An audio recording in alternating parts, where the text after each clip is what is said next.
নমস্কার বন্ধুরা, মিনু ছোট রান্নাঘরে সকলকে জানাই স্বাগত। চলে এলাম আজ সকালে আবারও একটা দারুণ স্বাদের রেসিপি নিয়ে। আজকে মাছের মাথা দিয়ে আমি একটা রেসিপি বানিয়ে আপনাদের সামনে শেয়ার করব। এখানে নিয়েছি একটা বড় সাইজের মাছের মাথাটা আমি কেটে এইভাবে টুকরো করে নিয়েছি ভাজা করার সুবিধের জন্য। আর এখানে যা যা লাগবে, আলু নিয়েছি, পটল নিয়েছি। মাছের মাথা দিয়ে আলু পটল দিয়ে দারুণ স্বাদের আজ একটা রেসিপি বানিয়ে আপনাদের সামনে শেয়ার করব। এটা দেখতেও যেমন হবে, খেতেও তেমন দুর্দান্ত হয়। আর এই রেসিপিটা বানানোর জন্য এখানে একটা টমেটোও কেটে নিয়েছি, এখানে বড় সাইজের একটা পেঁয়াজও কেটে নিয়েছি। মাছের মাথার মধ্যে আগে নুন আর হলুদ মিশিয়ে ভেজে নেব। হলুদ গুঁড়ো, নুন, অল্প একটু লঙ্কা গুঁড়ো দেব। খুব ভালো করে মাছের মাথার মধ্যে নুন হলুদটা মিশিয়ে নেব এইভাবে।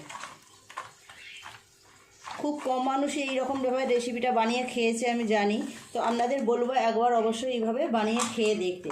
মাছের মাথার ডাল, মাছের মাথার তরকারি অনেক রকমভাবেই তো আপনারা খেয়ে থাকেন, একবার এইভাবে বানিয়ে দেখবেন, দুর্দান্ত খেতে হয়। পটলটা না দিতে চাইলে নাও দিতে পারেন, শুধু আলু দিয়ে করবেন, তাতেও দেখবেন খুব সুন্দর হবে। কড়াই গরম হয়ে গেছে, তেল দিয়ে দেব।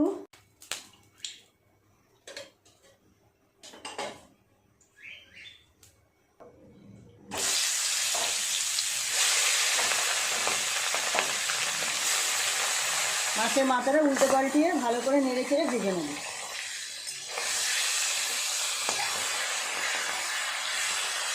মাছের মাথা দিয়ে যে কোনো রেসিপি করা হোক না কেন, আগে মাছের মাথাটা খুব ভালো করে ভেজে নিতে হবে। খুব ভালো করে মাছের মাথাটা ভেজে নিয়েছি, তুলে নেব অন্য জায়গায়।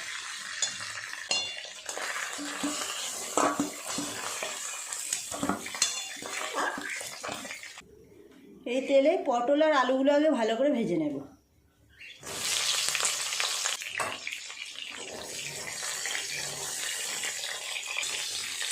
পটলগুলো কিছুটা ভাজা হয়েছে, এরপর আলুগুলো দিয়ে দেব। অল্প একটু হলুদ গুঁড়ো ছড়িয়ে দেব।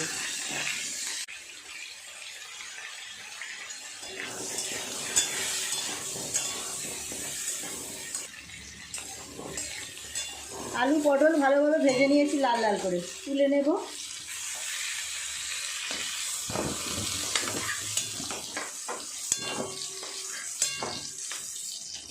এই তেলের উপর আরও একটু তেল দিয়ে দেব।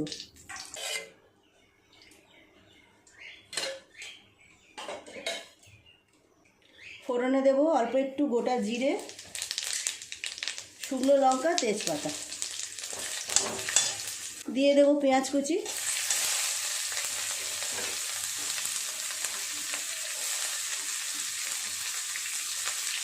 পেঁয়াজটা ভালো করে ভেজে নেব নেড়ে চেড়ে। পেঁয়াজটা অনেকটা ভাজা হয়ে গেছে, এরপর দিয়ে দেব কেটে রাখা টমেটো।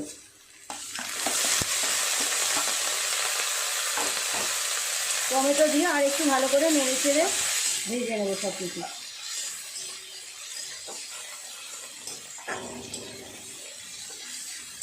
পেঁয়াজ টমেটো ভালো করে ভেজে নিয়েছি, অনেকটা নরম হয়ে গেছে। এরপর এক এক করে বাকি মশলা দিয়ে দেব। আগে একটু জল দিয়ে দেবো অল্প করে। আদা বাটা দেবো 1 চামচ, রসুন বাটা দেবো 1 চামচ, লঙ্কা গুঁড়ো দেবো 1/2 চামচের একটু বেশি।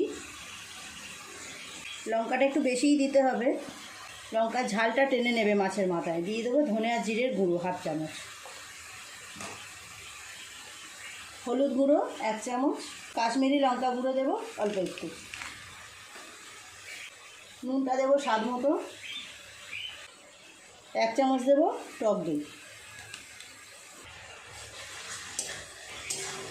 খুব ভালো করে এখন মশলাটাকে কষিয়ে নেব। মশলা থেকে তেল ছাড়া পর্যন্ত এইভাবে একটু কষাতে হবে। খুব ভালো করে মশলাটাকে কষিয়ে নিয়েছি। এরপর থেকে দিয়ে দেবো ভেজে রাখা আলু আর পটল।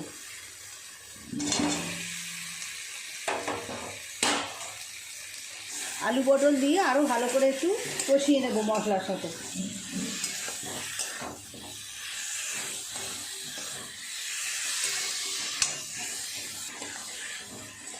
আলু পটল দিয়ে বেশ কিছুটা সময় মশলার সাথে এরকমভাবে কষিয়ে নিলাম। এবার জল দিয়ে দেব।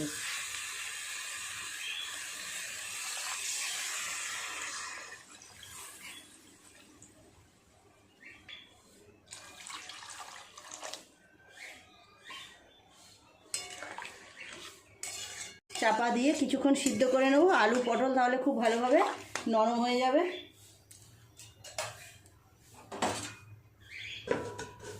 আট 10 মিনিট এরকম থাক।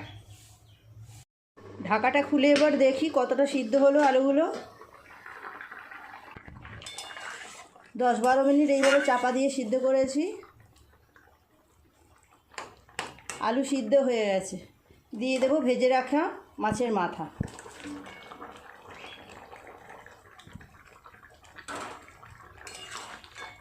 মাছের মাথাটা দিয়ে দিলাম। এখনও বেশ কিছুক্ষণ সময় ফুটিয়ে নেব।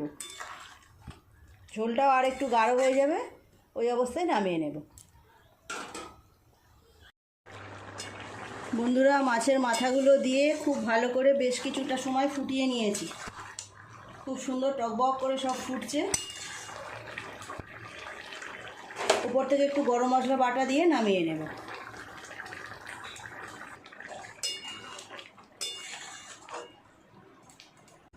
অন্য জায়গায় ঢেলে নেব।